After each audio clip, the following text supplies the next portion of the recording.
All right, it's time for underrated time of day, 2 days late. It's supposed to come up on every Tuesday, but I don't know. I forgot to film. So my apologies, and we're gonna have it now. So we're going to talk about today on the underrated musk. Musk.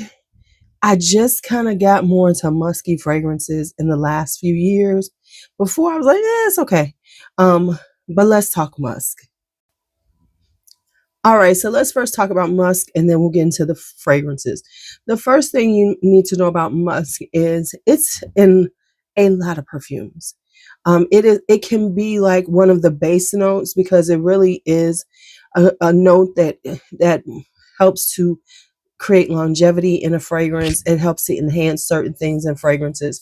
So musk is used in a lot of fragrances.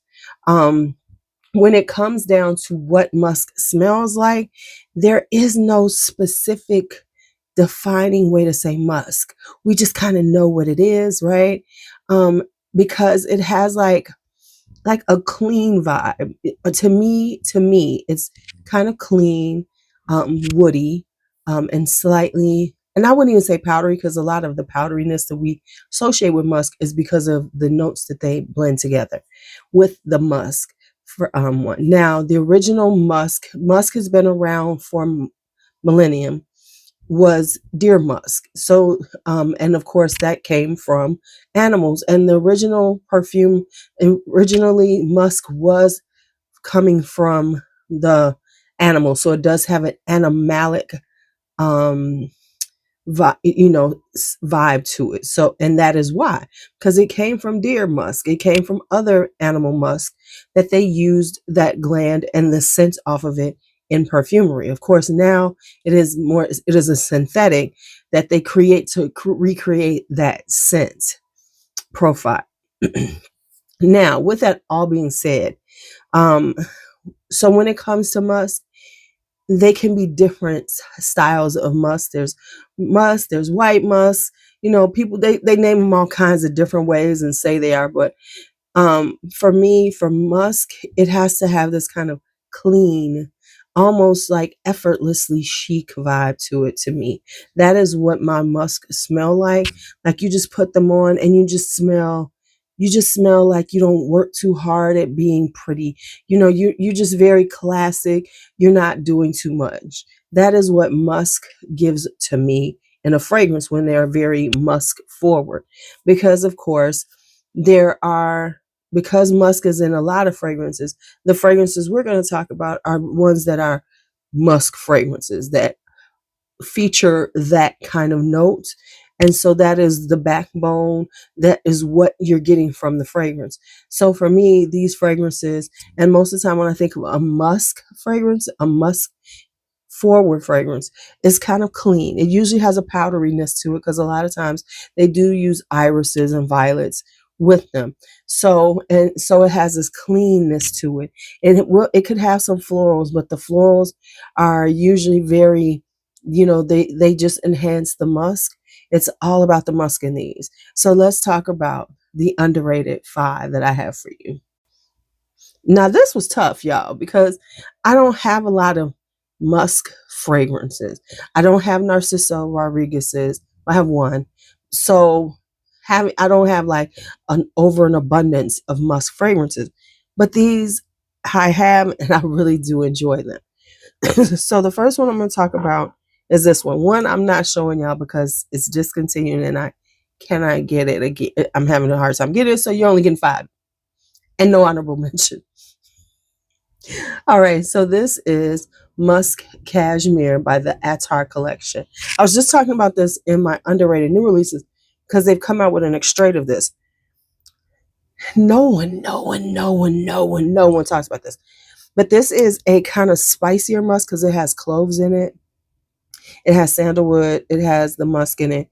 So it has gardenia. So it has this white floral, but the white florals in a lot of the musk are very clean white florals. They're not sweet or anything. They're just that clean, fresh white floral. This one has that little spiciness with the clove, and I think it's got pepper. This one has pepper in it too. And then the musk and a little sandalwood. So it's woody. It's got this clean vibe. This is something You could wear every day. You could wear every day to work.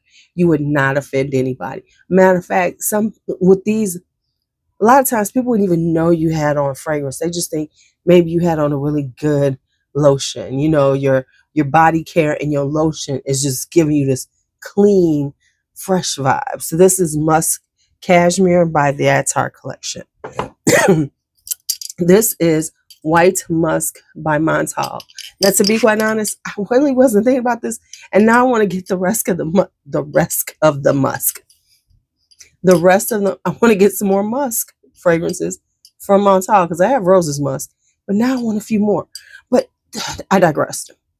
This is White Musk, and that's what it is. It's this clean, powdery musk. It is a very inexpensive Montal. I mean, Montal is super inexpensive. This one you can get whole 100 ml bottle for about $50 usually, but it is a clean musk and it's perfect to pair with a beautiful floral. So if you have a floral fragrance and you want to zhuzh it up a little bit, White Musk right here will zhuzh it up. But it can't be worn by itself. It's just this clean, classic, powdery vibe. But it's really great for layering. So this is White Musk by Montal. Speaking of an enhancer, this is the Trussardi, and this is Musk Noir. And you see they say it right there. It's a perfume enhancer. So this says this is a new way to intensify multifaceted notes. They've got notes on here. Musk Noir perfume enhancer maximizes the olfactive experience. Used alone as a fragrance or layered as a perfume primer. And that's exactly what you can do with this. So this one is jasmine, orris, musk, and cedar. And that's exactly what it is. It's just this kind of woody, powdery, musky, I don't know how to say it, clean. And the jasmine, which is a white floral, of course, is very clean. It's not overwhelming. It's not doing too much. It's just this really clean, fresh vibe. In the beginning, when you put it on, it seems like very lightweight and it's not going to hold. But trust me on this. Now, this, of course, I'm going to say, like right now in the super cold weather, it's not going to. But in like 40 degrees and up, this has this really, you wear it and you don't even really notice it for a while. And then you still get wafts of it and you just smell clean and fresh and just effortless. So this is Musk Noir. And that's what I found from it, because at first I thought it had just disappeared on my skin, but it really did not.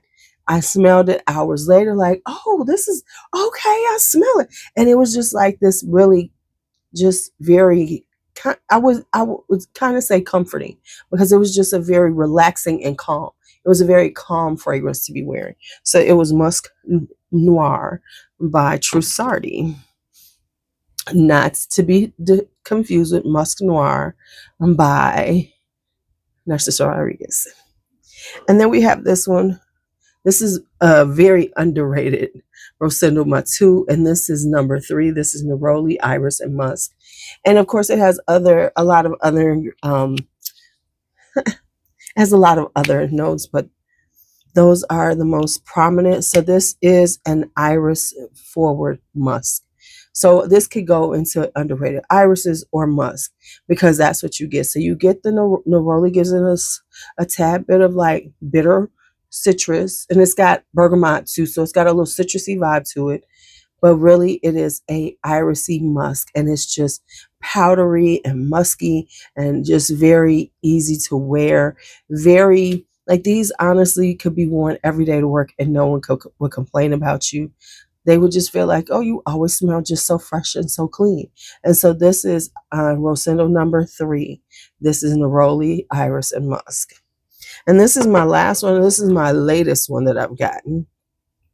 And this is Giordano Benacera's Back to Musk. Now, this one is in the same vein of all the rest. The difference is it has this juicy pear. So it's a little sweeter. It has this kind of sweetness to it that makes it a little different.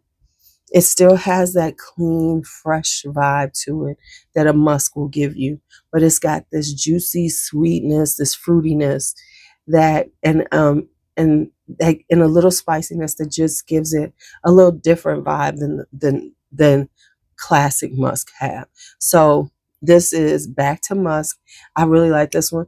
I was going to try to wear it now, but I find that musk, like these type of fragrances, are more suited. This type of musk is more suited for cooler, warmer weather. It can be springtime, it can be summertime, because like these are perfect in the summertime, especially if you're going to be out in some places it's kind of hot and overwhelming. These would be perfect for like a hot, humid area, because it would give you this clean scent, but it wouldn't overwhelm people. So like if you were going to like a family barbecue, or you're going to go out into where it's going to be out and it's like a lot of people, you would command attention because these radiate in the heat, because it has that musky vibe, which is that very much so a light, slightly animalic vibe, but it there's cleanness, there's this effortlessness. So that's what this would give you. And this one it would definitely be perfect for spring and summer, because it has that juicy pear on the top, so it gives it like this kind of, nice and sweetness to it that would be just so cute in spring and summer. I went on and on. Okay, so that is it for this underrated one. Now, of course, we have a giveaway. We have a giveaway. And so now what will we do? Is always the giveaway. It consists of being a subscriber, leaving comments, and the emoji for this one is what shall we make it? It is almost Valentine's Day. Let's make it a pink heart, a pink one. Don't give me no pink heart, because it's almost Valentine's Day and I like pink. All right, y'all. So as always, my whole squad, my whole nation, be bold, be brave, be fearless, be free. Thank you, as always.